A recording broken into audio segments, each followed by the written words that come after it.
ॐ नमो अरिहन्ताणं ॐ नमो सिद्धाणं ॐ नमो आयर्याणं ॐ नमो वज्रायाणं नमो लोये सवसाणं एषो पञ्चनमुकारो सर्वपापणासनो मङ्गलानन्द सर्वेसिं परमं हवै मङ्गलं परमं हवै मङ्गलम्। पंच परमेश्वरी परमात्मा को नमस्कार कर हर जीव के भीतर कैसी कैसी प्रकृतियाँ काम कर रही है। व्यक्त तो मात्र मनुष्य, देव, तिर्यन, नरक, संगनी जीव ही कर सकता। उन जीवों के सिवाय कितना जीव है,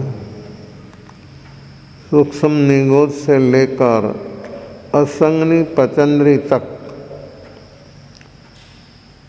કેટલા જીવો અને એ બધા જીવોની અંદરમાં જે પ્રકૃતિઓ કામ કરી રહી છે અને જીવ માત્ર એ પ્રકૃતિઓથી જ દુઃખી છે।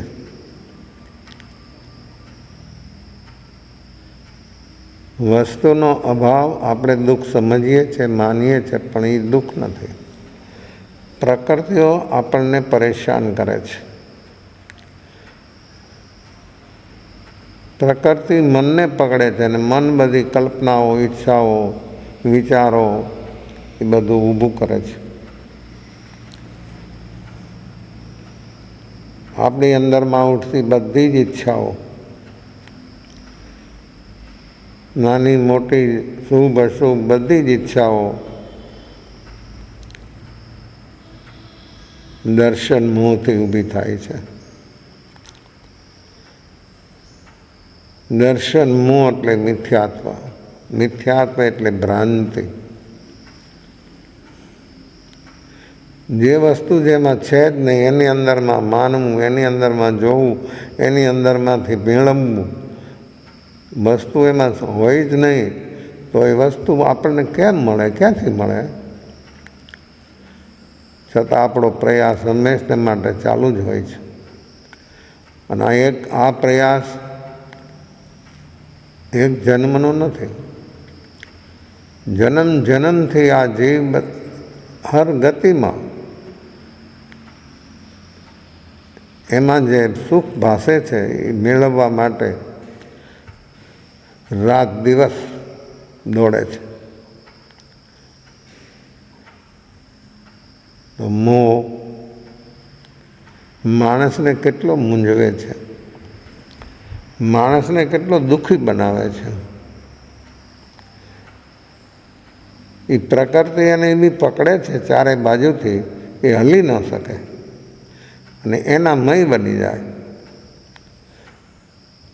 આપણા ત્રણ યોગ છે, મન, વચન અને કાયા। આ ત્રણેય યોગ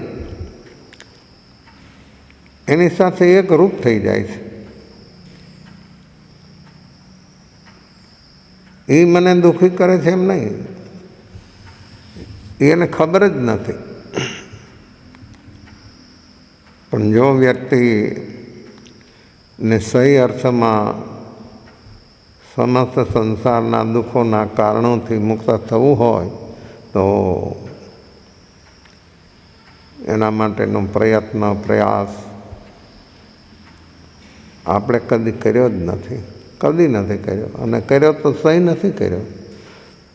સહી પ્રયાસ વગર વ્યક્તિ એનાથી મુક્ત થઈ શકતી નથી.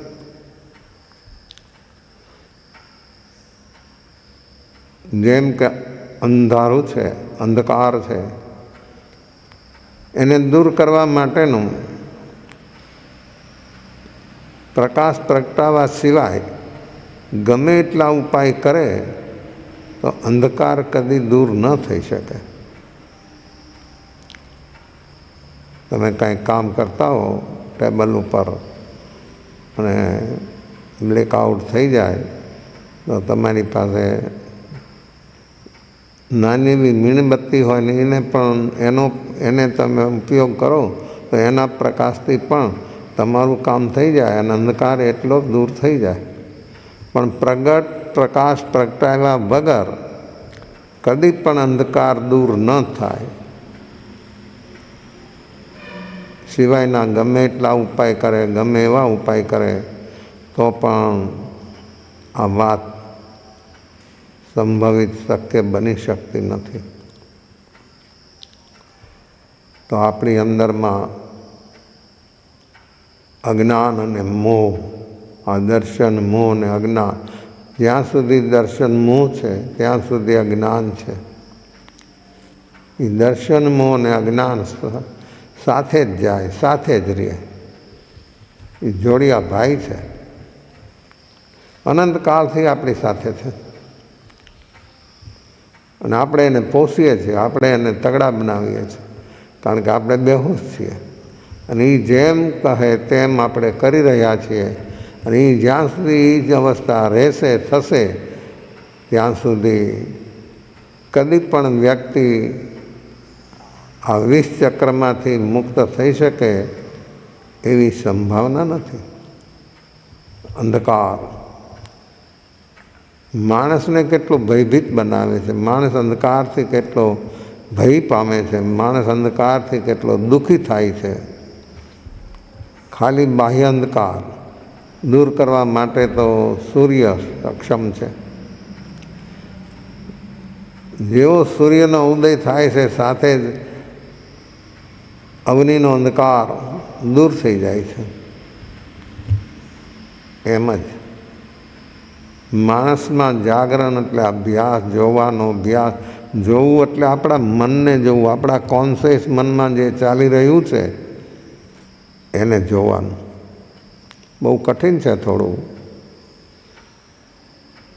દરેક વ્યક્તિના મનમાં ભૂતભાવી જ ચાલે છે. 99% ભૂતકાળ અને જે ડેટ થઈ ગયો, જે આવનાર જ નથી, આવી શકે એમ જ નથી. તમે તમારું સર્વસ્વ આપી દો તો પણ તમારી અનુભવેલી સુખદ ક્ષણો એ આવી શકતી નથી. તો પણ માણસ એ જ અવસ્થામાં એનું જ રટન ચાલે અને 1% ભાવિ એનું આયોજન કરે. પણ ભાવિ વર્તમાનમાં એને મેળાઈ આવે છે, તમારા લાવવાથી નહીં. જે અવસ્થાઓ ચાલી રહી છે એને માત્ર વર્તમાનમાં સાક્ષી ભાવથી જોવાનો જ આપણે પ્રયાસ કરવાનો છે. આપણે બીજું કાંઈ જ કરવાનું નથી. અને જે કરતાપણાનો ભાવ બને છે અને યોગથી જે પ્રવૃત્તિ થાય છે એમાં 2 જ ચીજ થાય, શુભ અને અશુભ. જો એના કષાયો મંદ હોય તો પ્રવૃત્તિ શુભ બને અને કષાયો તેજ હોય તો પ્રવૃત્તિ શુભ હોય છતાં અશુભ બની જાય. પ્રવૃત્તિ છે, સાધન છે. જળ સાધનોને તો ચેતન કામ કરે અને ચેતન જાગે ત્યારે એ સક્રિય બને. ચેતન જ્યાં સુધી બેહોશ છે, જ્યાં સુધી એનામાં હોશ પ્રગટ્યો જ નથી, ત્યાં સુધી જળ પદાર્થો શું કરે? તમે જેમ ગોઠવીને રાખ્યા એમ રહીએ. પણ જેવું તમે કાંઈ એની અંદર પ્રયાસ કરો એટલે એમાં બદલાટ થાય, એમાં ફેરફાર થાય, એ તમને જોવા મળે. તો આ મોહથી કેટલી મૂંઝવણ છે, કેટલી પરેશાની છે. સમસ્ત વિશ્વના સમસ્ત જીવો એ પ્રકૃતિની અંદરમાં એક રૂપ છે, એમાંથી બહાર ક્યારે આવી શકે? જો ભીતરમાં જ્ઞાનનો પ્રકાશ થાય, એટલે કે દર્શનમાં દૂર થાય તો એ વ્યક્તિ એમાંથી બહાર આવી શકે.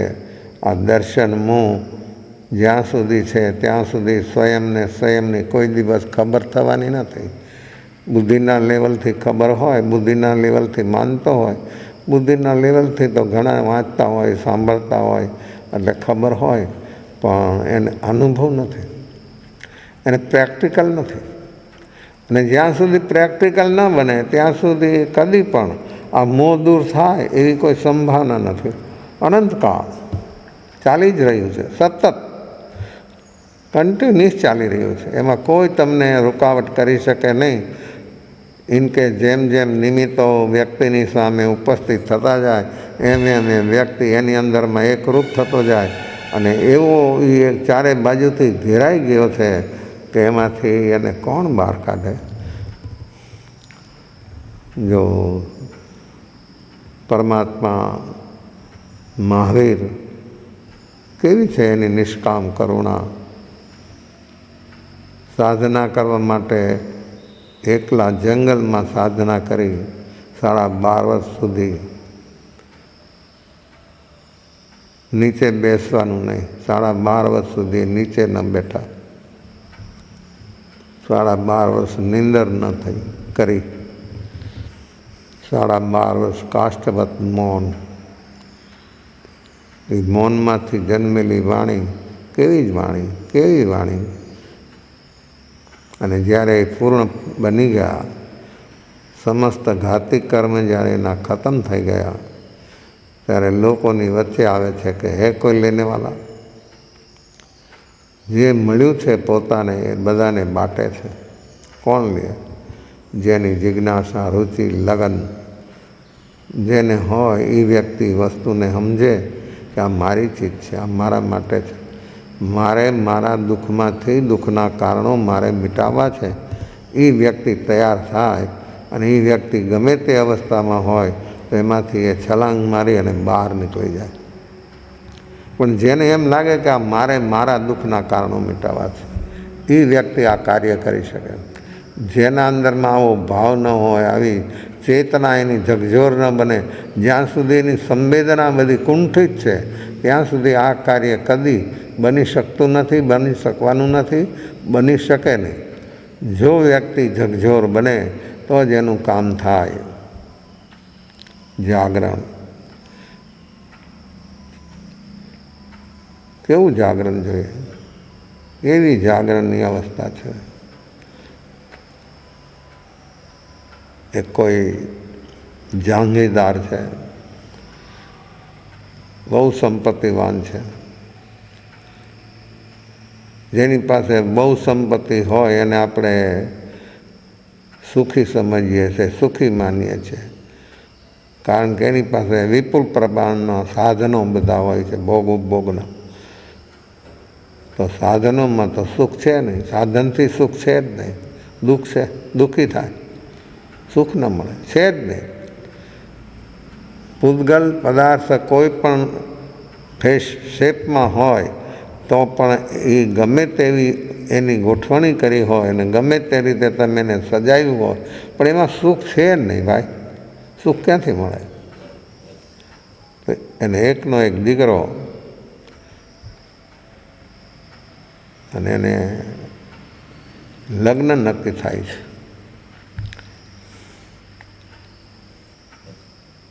બધું તૈયાર થઈ ગયું, નક્કી થઈ ગઈ તારીખ. ઘોડે ચડી એનું ફુલેકું કાઢે છે વરરાજા. લગ્ન પ્રસંગ આખા ગામનો કેમ હોય એટલો લોકોને એનો ઉત્સાહ છે અને આખા ગામને આમંત્રણ છે.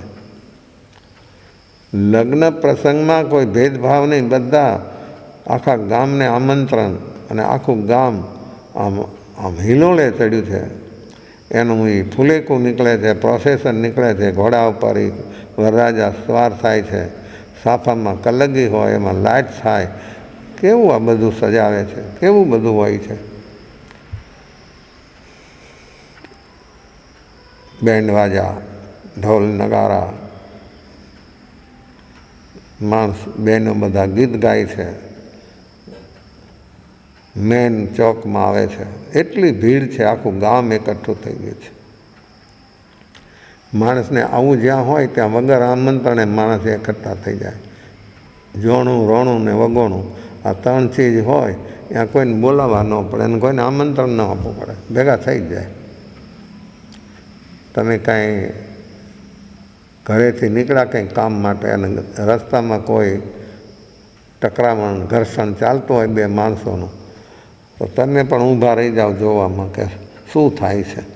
તમારે કામ છે, ઘરે જલ્દી જવાનું છે વસ્તુ લઈને, તો પણ તમે ઊભા રહી જાઓ જોવા માટે કે આ બે જણા ઝઘડે છે, એનું રિઝલ્ટ શું આવશે. કેવું છે આપણું મન, કેવી છે આપણા મનની અવસ્થા. કાંઈ એની સાથે આપણે લેવા દેવા નથી કોઈ પ્રકારથી. તો પણ વ્યક્તિ ત્યાં ઊભી રહી જાય અને એ બધું જોવાનો પ્રયાસ કરે શું થયું, પણ જે કાંઈ થાય એમાં તને તો કાંઈ મળવાનું નથી, તારું તો કાંઈ થવાનું નથી, તો તું શા માટે ત્યાં ઊભો રહે છે. આ ફૂલેકું ચડ્યું છે એની અંદર આખું ગામ અને ક્યાંય રસ્તો નથી હાલવાનો. એમાં કોઈ સંન્યાસી નીકળે છે, સંન્યાસીને જવું છે પણ રસ્તો નથી. બહારનો રસ્તો રોકાઈ ગયો છે, લોકો પણ રોકી દે. જેને મોહ હોય એ પણ વ્યક્તિને ક્યાંય ત્યાગ માર્ગે, આત્મકલ્યાણ કરવાના માર્ગે જવું હોય તો જે સાથે રહેનારા સહયોગી સ્વજનો હોય એને રોકી દે, રોકવાનો પ્રયાસ કરે.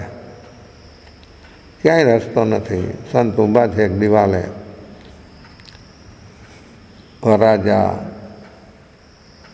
ઘોડા પર સવાર છે, ગીત ગવાઈ રહ્યા છે, બેન્ડ વાજાના સૂર ચાલી રહ્યા છે. એમાં સંત અને આ વરરાજાની દ્રષ્ટિ બેયની એક થઈ ગઈ.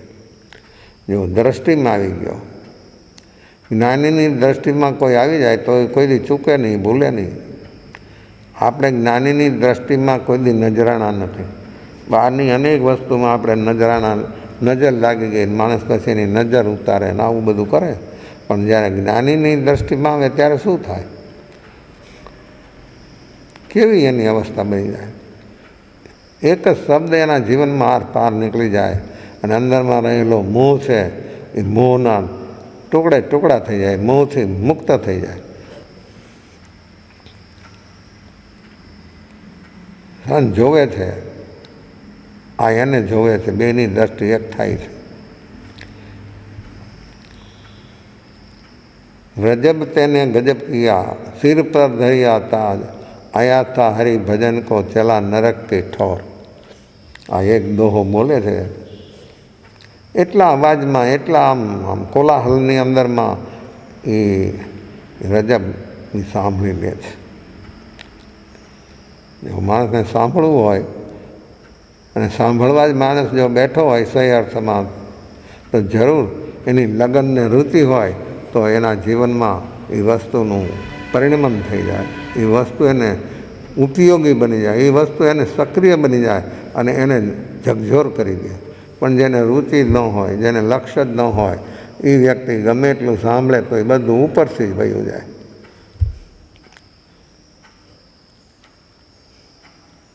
વિચારે છે, વરરાજા વિચારે છે. માણસ સાંભળવા જાય અને સિફતતાથી ભાગી જાય. શ્રવણ કેટલું દુર્લભ છે, કેટલું દુર્લભ છે. આ સાંભળે છે, વિચારમાં ચડી ગયો કે આ મને કહે છે કે આ મનુષ્ય જીવન મળ્યું છે એ પરમાત્માની પ્રાર્થના ભક્તિ માટે મળ્યું છે અને હું ક્યાં જઈ રહ્યો છું. હું તો સંસારના ઊંડા કૂવામાં ઉતરવા તૈયાર થઈ ગયો છું. આ સંસાર બહુ ઊંડો છે, બહુ ઊંડો છે. જ્ઞાની પુરુષો પણ જેનો તાગ ન લઈ શકે એવો આ ઊંડો સંસાર છે. એમાં આપણે બહાર નીકળવું છે ને સામે કિનારે જવું છે.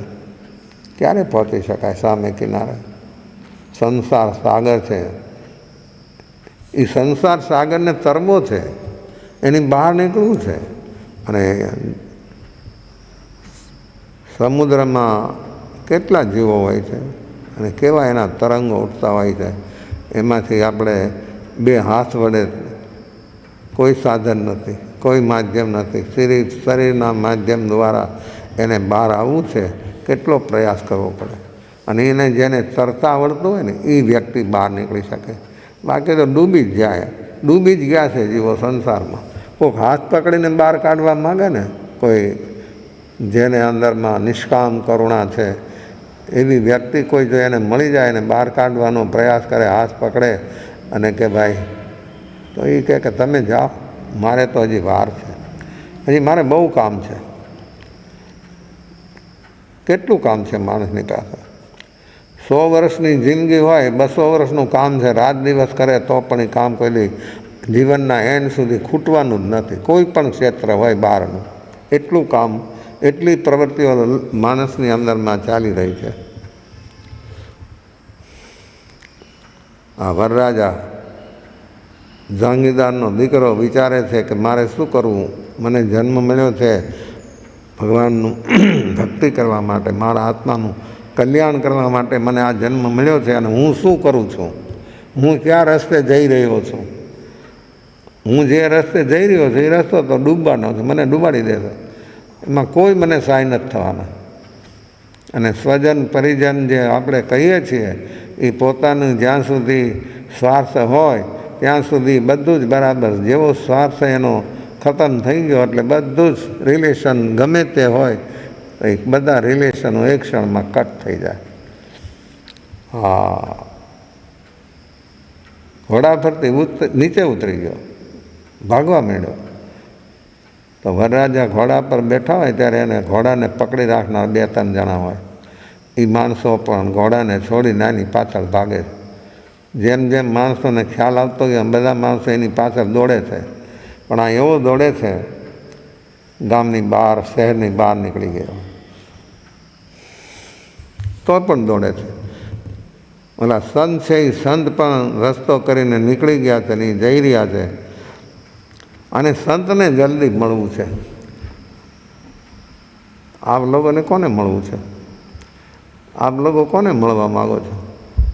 કોનો સત્સંગ કરવા માગો છો? જે જીવો સહી રસ્તા પર આપણને કદમ ઉઠાવવા માટે પ્રેરણા કરે એનો કોઈ સત્સંગ કર્યો છે આપણે? એના સત્સંગમાં, એના સંપર્કમાં કોઈ દી આપણે આવ્યા છીએ?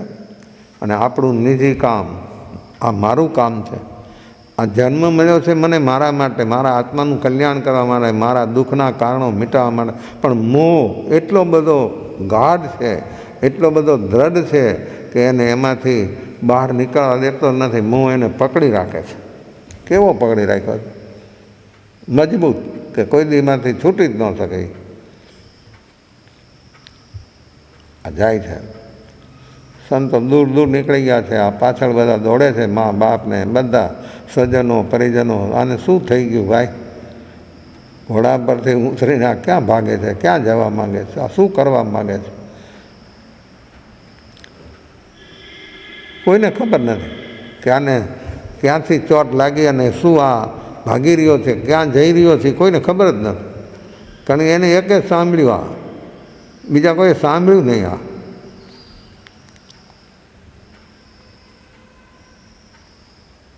માણસો બધા અને પકડી લે છે. શું છે આ? કેમ ભાગે છે? તો તારા તો લગ્ન છે. જીવોને લગન કેટલી હોય છે, એની રુચિ કેટલી હોય છે. લગનની લગન જેવી છે એવી લગન કોઈ દિવસ મને મારા સ્વરૂપને પ્રાપ્ત કરવાની આવી લગન મને કોઈ દી લાગી છે? કોઈ દિવસ માણસ એવું વિચારી શક્યો છે કે મારે મારું કામ કરવું છે? આ લગનની લગન લાગવી જોઈએ ભાઈ. અને એ લગનની લગન માણસને જ્યારે લાગી જાય છે ત્યારે બધું જ ભૂલી જાય છે, બધું જ વિસરી જાય. એમ આત્માની લગન જેને લાગે છે એ બધું જ ભૂલી જાય, ભૂલવું ન પડે, બધું છૂટી જાય, છોડવું ન પડે. અને છોડવામાં તો માણસને થોડી અંદરમાં કાંઈક રહી જાય છે લગાવ. જ્યારે સહજ છૂટી જાય છે ત્યારે કોઈ લગાવ રહેતો નથી. અને છોડવાની વસ્તુ નથી, છોડવાનો લગાવ છે. એ મોહથી માણસ એ વસ્તુ મારી છે, એ વસ્તુનો માલિક હું છું એવું એ ભ્રાંતિથી મોહથી માને છે. પણ વસ્તુ કે વ્યક્તિ બહારની કોઈ એની છે નહીં, એની થઈ શકતી નથી, થવાની નથી. આગળની વાત છોડો, બહારની વાત છોડો, આ શરીર જે 24 ઘંટા 24 કલાક વ્યક્તિની સાથે રહે છે, શરીર એ શરીર પણ પર છે. શરીર પણ હું કહું છું કે મારું છે, પણ શરીર મારું નથી, આ બીજાથી મળ્યું છે. અને હું સમજું છું કે આ મારું છે, શરીર હું, શરીર મારું, પણ શરીર મારું નથી. શરીરમાં કાંઈ દર્દ હોય, ફીલ થાય તો આપણું મન ત્યાં એકરૂપ થઈ જાય છે, ત્યાંથી હટે નહીં. આ કેવું એકરૂપ થાય છે? માણસ કહે મન સ્થિર થતું નથી. જ્યાં જરૂર છે પોતાને ત્યાં માણસનું મન કેવું સ્થિર થઈ જાય છે, સ્થિર કરવું નથી પડતું. તો એ છે આર્ત ધ્યાન. મનની આવી ઉદયજન્ય અવસ્થામાં એકરૂપપણું થવું એ છે આર્ત ધ્યાન. જો આર્ત રૌદ્ર ધ્યાન કોઈને શીખવું નથી પડતું, એની કોઈ શિબિરો નથી કરવી પડતી, સહજ. એમ ધર્મ ધ્યાન પણ સહજ બને અને શુક્લ ધ્યાન પણ સહજ બને. આ શુક્લ ધ્યાન સુધી પહોંચ્યા વગર કદી માણસ દુઃખના કારણોથી મુક્ત થઈ શકે એવી કોઈ સંભાવના નથી. અને આપણો અનંતકાળ, અનંત જન્મ મરણ એના ચક્કરમાં અનંતકાળથી આપણે ફર્યા કરીએ છીએ, ચાલ્યા કરીએ છીએ. એમાંથી બહાર નીકળવાનો અવસર વર્તમાનમાં છે. અને વર્તમાન આ પર્યાય, જે મનુષ્ય પર્યાય આપણને મળી છે, આ શરીર, આ દેહ, આ જન્મ, એનાથી કેટલું કામ થઈ શકે છે. સમસ્ત દુઃખોના કારણોને મિટાવીને આત્મા નિજ સ્વરૂપમાં લીન થઈ જાય, એક થઈ જાય. આવી લગન જીવને લાગી જાય તો જીવનો બેડો પાર થઈ જાય. નહીંતર આ સંસારમાં લગનની લગન લાગે તો માણસ 100% ડૂબી જાય, એમાંથી બહાર નીકળી શકતો નથી. આ રજબ બધા સમજાવે છે, મા બાપ તો રોવે છે, તને શું થઈ ગયું છે, તું ચાલ. આ કે મારે લગ્ન કરવા જ નથી, મારે મારું કામ કરવું છે અને એના માટે હું જઈ રહ્યો છું અને હવે હું ઘરે પાછો આવવાનો નથી. કોઈ પણ સંયોગોમાં હું ઘરે પાછો નથી આવવાનો. તમે બધા મારા ઉપકારી છો, પણ હવે મારે મારું કામ કરવું છે અને મારું કામ હું જ કરી શકીશ, બીજા કોઈ નહીં આ કામ થઈ શકે એમ નથી. મારે મારા દુઃખના કારણો મિટાવવા છે, આ આપણું કામ છે. દરેક વ્યક્તિનું કામ આ છે કે પોતાને પોતાના દુઃખના કારણો મિટાવવા છે. આપણે મિટાવવા માટે તૈયાર છે? આપણી તૈયારી છે? મારે મારા દુઃખના કારણો મિટાવવા છે, એના માટે આપણી કેટલી તૈયારી? પણ અહીંયા વચમાં કોણ આવે છે? મોહ. આ દર્શન, મોહ, ભ્રાંતિ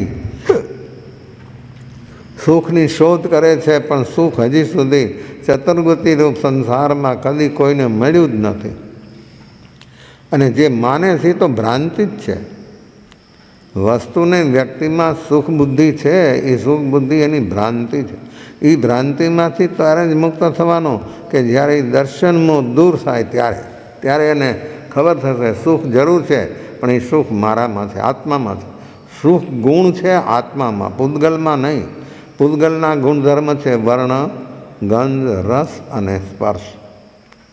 એમાં ક્યાં સુખ આવ્યું? એમાં ગુણ છે જ નહીં. પૂતગલ એક થોડું ગુણ નાનું એવું હોય, રાઈ જેટલું તો પણ, અને 1000 ટન હોય તો પણ એની અંદરમાં સુખ ગુણ છે નહીં. તો ક્યાંથી મળી શકે? એ ગમે એટલી માણસ માથાકૂટ કરે, ગમે એટલો માણસ પ્રયાસ કરે તો પણ એમાં એ વસ્તુ છે જ નહીં, તો એ મળે ક્યાંથી? જે વસ્તુ જ્યાં છે તેમાંથી તેને એ વસ્તુ પ્રાપ્ત થઈ શકે. તો મારે મારી વસ્તુ પ્રાપ્ત કરવી છે. બહુ સમજાયો અને એક જ વાત કરી કે મારે મારા દુઃખના કારણો મિટાવવા છે. આપણને કોઈ દેવો ભાવ થાય છે? નિમિત્તો તો ઘણા આવે આપણી સામે, ક્ષણજીવી વૈરાગ પણ આવે કે સંસારમાં કાંઈ નથી, પણ પાછું એવું અનુકૂળ નિમિત્ત આવે તો એવો એકરૂપ થઈ જાય કે એને એ ક્યાં ખોવાઈ જાય એની ખબર ન પડે, એ શું થઈ જાય. પ્રતિકૂળતામાં માણસની માનસિક અવસ્થા, શારીરિક અવસ્થા કેવી બને અને અનુકૂળતામાં માણસની શારીરિક માનસિક અવસ્થા કેવી બને, આમ પ્રત્યક્ષ દેખાય આપણને. પ્રતિકૂળતા હોય તો માણસ રોવે ધોવે કાંઈક કરે ધમાલ, અને અનુકૂળતા હોય ત્યારે માણસ કેવો ગુલતાન બની જાય, એક રૂપ બની જાય, એમાંથી કોઈ કે કાંઈ તો સાંભળવા પણ નહીં તૈયાર ન હોય, અને પ્રતિકૂળતા આવે ત્યારે માણસ રોવા બેસી જાય. આ બધી અવસ્થામાં એકરૂપ થવું, આવી ઉદયજન્ય અવસ્થાઓ, એ બધું મોહ છે, એ બધો મોહ છે. એ મોહથી વ્યક્તિની આવી અવસ્થાઓ બની રહી છે અને બને છે, પણ માણસને ખબર નથી કે હું મોહથી એકરૂપ થઈ ગયો છું.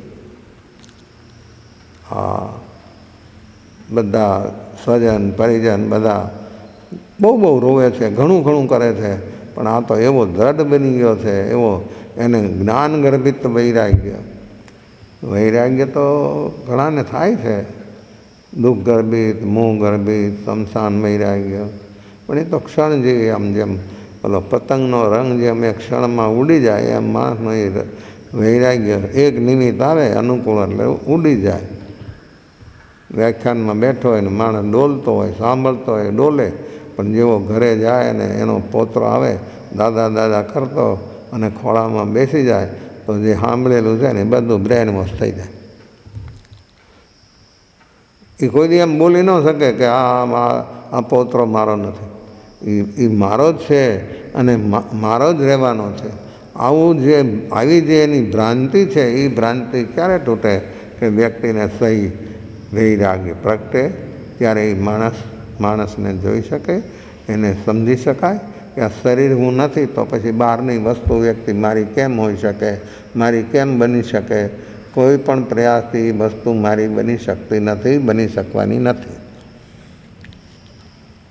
આ રજબ બધાથી છૂટી લોકો બધા વિખરાઈ જાય છે, ઘરે જ પહોંચે છે. આ સન જંગલમાં જઈને એક જગ્યાએ બેઠા છે, ત્યાં જઈને એની સામે જઈને ઊભો રહ્યો છે કે બસ હું આપને શરણે છું, મારે આપના શિષ્ય બનવું છે. અને એ શિષ્યત્વ એ માણસ સ્વીકારે અને એવો એનો સ્વીકાર ભાવ બને જેનાથી વ્યક્તિ બધાથી મુક્ત થઈ જાય. એ આજ્ઞાનું પાલન, આજ્ઞા એ ધર્મ, આજ્ઞા એ મારું સ્વરૂપ છે, અને આજ્ઞામાં એકરૂપ થઈ જાય જે વ્યક્તિ, એ જરૂર આણાએ ધમ્મો આણાએ તવો, આજ્ઞાએ ધર્મ ને આજ્ઞાએ તપ, આવું જ્યારે માણસને નક્કી નિશ્ચય અંદરથી થઈ જાય ત્યારે જ એની યાત્રા આગળ ચાલી શકે.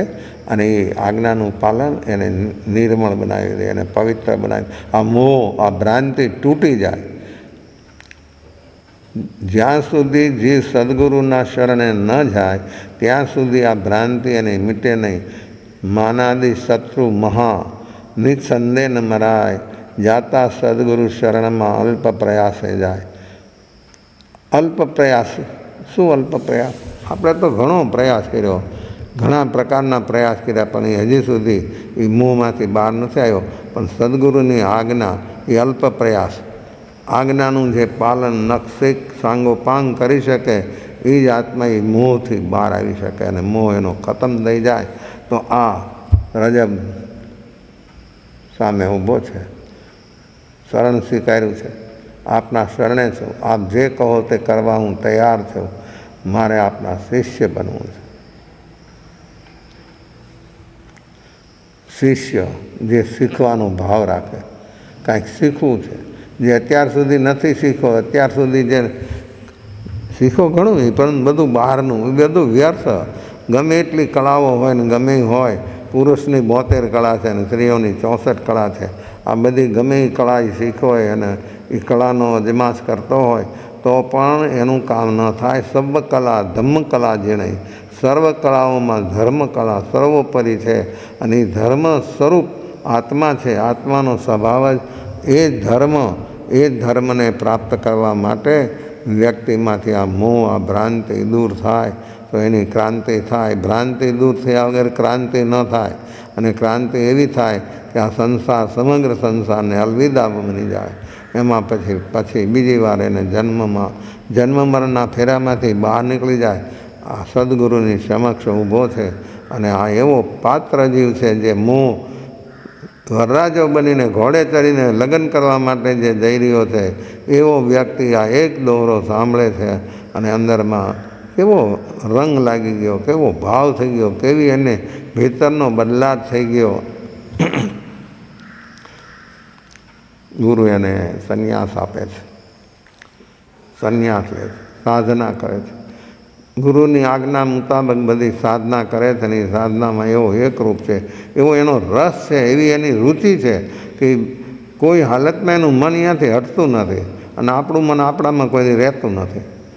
આપણું મન હંમેશને માટે ભૂત ભાવિમાં જ ભટકે છે અને ભૂત ભાવિમાં જ્યાં સુધી મન રહે છે ત્યાં સુધી કદી પણ આત્માનું કલ્યાણ થવું એ બહુ કઠિન છે.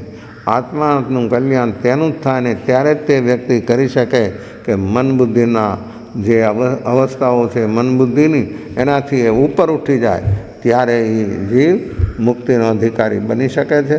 આ એવી સાધના કરે છે, એવી સાધના કરે છે, ગુરુ આજ્ઞા પ્રમાણે કામ કરે જ જાય છે. રાત દિવસ ગમે તે પ્રવૃત્તિ હોય તો પણ એનું લક્ષ્ય એમાં જ છે કે મારે મારા દુઃખના કારણો મિટાવવાના છે, મારા દુઃખના કારણો મિટાવવાના. આવો ભાવને, આવી રુચિને, આવી લગન સતત જેના હૃદયમાં બની રહી છે એ રજબ આ ગુરુની એવી સેવા કરે છે. સેવા, આજ્ઞા અને સેવા આ બે ચીજ એવી છે સાધકના જીવનમાં, એ આંખ અને પાંખ છે. આજ્ઞા એ આંખ અને પાંખ છે. આંખથી દેખાય ને પાંખથી ગગન વિહારી બની જાય. આત્માનો સ્વભાવ છે નીલ ગગનમાં ઉડવાનો અને અહીંયા ધરતી ઉપરથી ઉપર ઉઠતો જ નથી, કારણ કે એટલો બધો એનો લગાવ છે ચારેય ગતિમાં રહેલા જીવોનો. એ લગાવ જ્યાં જ્યાં જીવ ઉત્પન્ન થાય છે ત્યાં એનો એવો લગાવ છે, એ ભ્રાંતિ છે કે એ ભ્રાંતિથી મુક્ત થઈ શકતો નથી. તો ઉડાન ક્યાંથી થાય? ઉડાન એનું જ થાય કે જે ભ્રાંતિથી મુક્ત થાય તે નીલ ગગનમાં વિહરી શકે છે.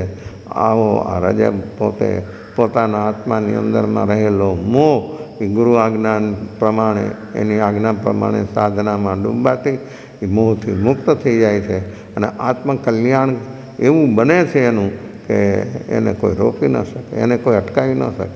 આ શરીરને રોકી શકે, શરીરને અટકાવી શકે, પણ આત્માના પરિણામને કોઈ ન રોકી શકે. જ્યારે જાગરણ સાક્ષી ભાવ પ્રગટે ત્યારે એના અંદરમાં આવા પરિણામો બને શુદ્ધ. એ શુદ્ધ પરિણામની ક્યુ બને એને સપક શ્રેણી અને શુક્લ ધ્યાન કહેવામાં આવે છે. આ પણ જીવની અંદરમાં સાધનરૂપ છે. એ એવા સુપર સાધનો છે કે જેનાથી સુપરમાં સુપર વસ્તુનો એને અનુભવ થઈ જાય. હું કોણ એ મુક્ત થઈ જાય. આવી છે આ જીવનની જાગરણની સાધના. આવું જાગરણ સાક્ષી ભાવ જેનામાં પ્રગટે એ આત્મા ભ્રાંતિથી મુક્ત થાય, આ મોહથી મુક્ત થાય. દર્શન મોહ, આ મોહ એ દર્શન મોહથી જે આત્મા મુક્ત થાય એનું સચમુચ કલ્યાણ થઈ જાય, એનું મંગલ થઈ જાય, એનું શ્રેય થઈ જાય. એને કોઈ રોકી શકે નહીં, કોઈ એને અટકાવી શકે નહીં અને આત્મા સમસ્ત દુઃખોના કારણોથી મુક્ત થઈ જાય. આપણે પણ મુક્ત થવા માટે આપણને આ અનુકૂળતાઓ, બધી સંયોગો અનુકૂળ મળ્યા અને આપણે જો એ અનુકૂળ સંયોગોનો ઉપયોગ આપણે આપણા માટે ન કરી શકીએ તો પછી એનાથી કર્મ સિવાય કાંઈ જ ન બને.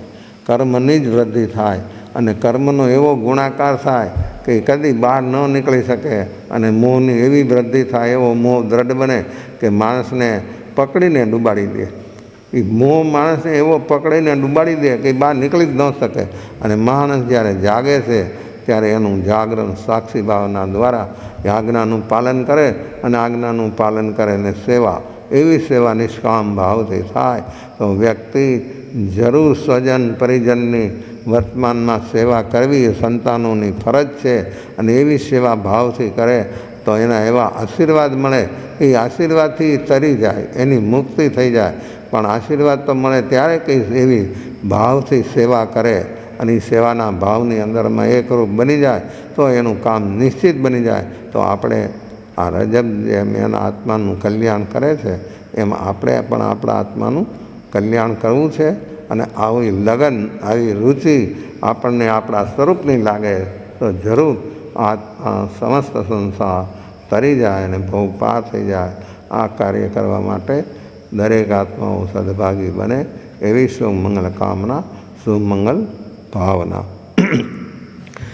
નમો રિયંદાણં, નમો સિદ્ધાણં, નમો યરિયાણં, નમો વજ્જાયાણં, નમો નવે સબસાવણં.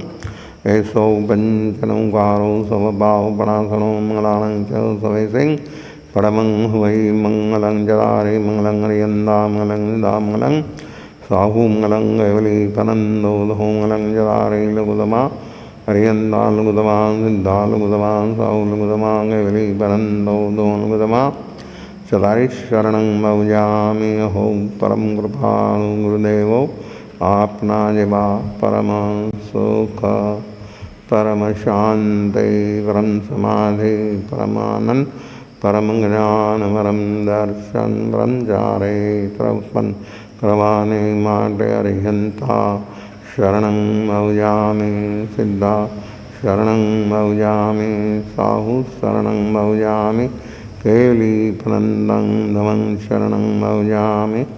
ચાર મંગલિંગ ચારુત્તમ ચાર સંગ્રજે ભવસાગરમાં હૃદય સકલ કર્મણોને અંત મોક્ષતણા સકલયનંદ ભાવધરી જીવનગાય જીવ તરે મુક્તિ જાય સંસારમાય શરણાચાર વર્ષને કોઈ જે નર નારી આધરે અક્ષય અવિચલ પદોય અંગૂઠે અમૃત બસે લબ્ધિ તણા ભંડાર શ્રી ગુરુ ગૌતમ સ્વામીને સમરીએ સદા.